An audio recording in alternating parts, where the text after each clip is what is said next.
Hello, thanks for tuning in.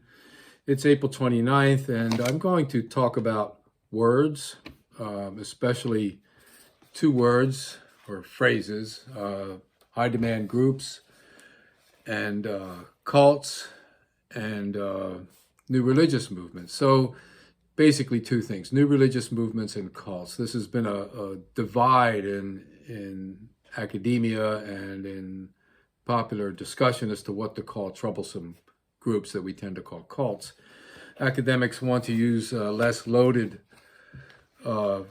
terminology like new religious movement in order to stay away from pejorative meanings. In other words, prejudging behavior by labeling it prematurely as a cult when you don't really know what you're talking about in terms of behavior.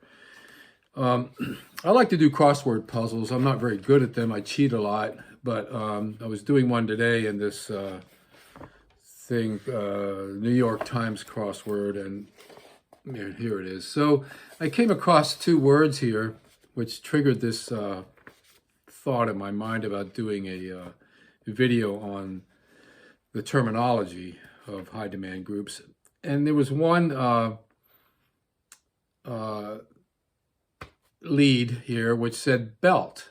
Okay, so think about that. Belt could go three different ways. It can mean an area like Bible Belt. It can mean to punch someone, like to belt them in the face. And it can also mean strap, something which holds something together. And three very different variations on one sound, belt. And then there was another word, Sally. Okay, so you think of a woman's name. It can also mean, in an older idiom of English, to raid something, to sally forth. And it can also mean something a lot more mild, just to move on, to sally. Again, three variations on one sound that we call Sally.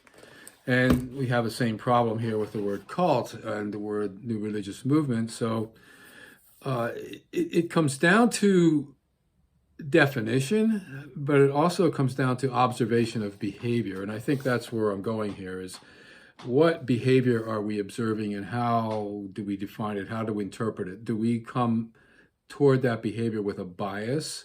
In other words, we don't like new religions, we don't like cults, and therefore we're looking for something wrong.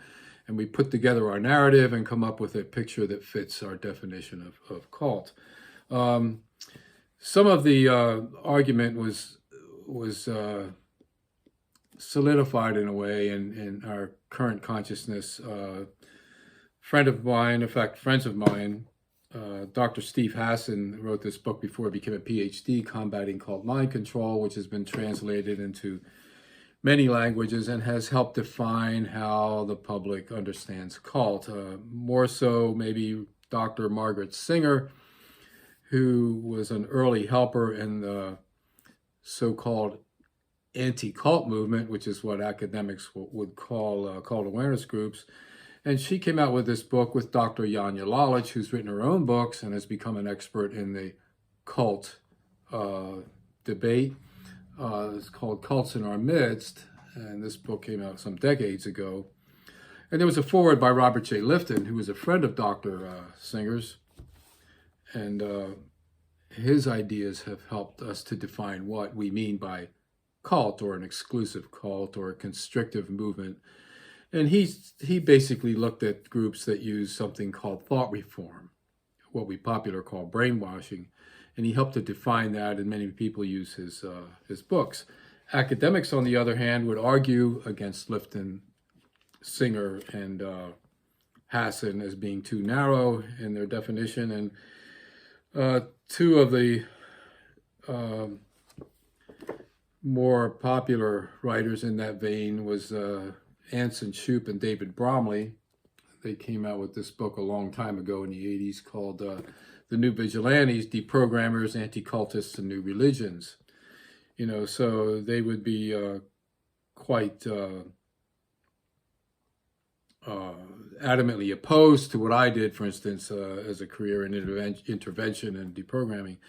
And another name that comes up quite often is James R. Lewis, who fits into that camp that some people call topologists, and basically all their meaning is that they're not very critical of these organizations, and certainly not overly critical of their behaviors. And so James R. Lewis came up with this book called Peculiar Prophets and a biographical dictionary of new religions. And almost everyone in here that he mentions, people in this camp would call a cult leader. And he calls them peculiar prophets. So, so here we go back to the crossword puzzle. And, what does the person that designed the crossword puzzle, what is his intent or her intent? And, he gives a hint with the word belt, and my mind goes all over the place, and I have to figure out from other clues, what does he mean here? In the same way, when we hear someone say cult, we have to look into the surrounding context of where this person's coming from and why they're saying that. Are they an ex-member? Are they part of the camp of Dr. Singer, Dr. Lalich, Dr. Hassan? Or are they following Dr. Bromley, Shoup, Dr. Lewis, and so forth, to see where they're coming from.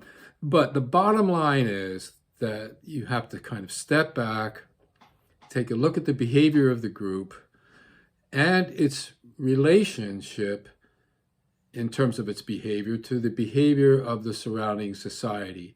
Is the surrounding society relatively stable and a relatively free society, like, for instance, modern Germany or modern Denmark, or is the surrounding society North Korea, which we can safely say is kind of like a nation cult or a new religion based on politics that encompasses an entire nation, and that anything within that context by the nation is considered a bad cult. For instance, Christianity is not allowed to thrive in North Korea.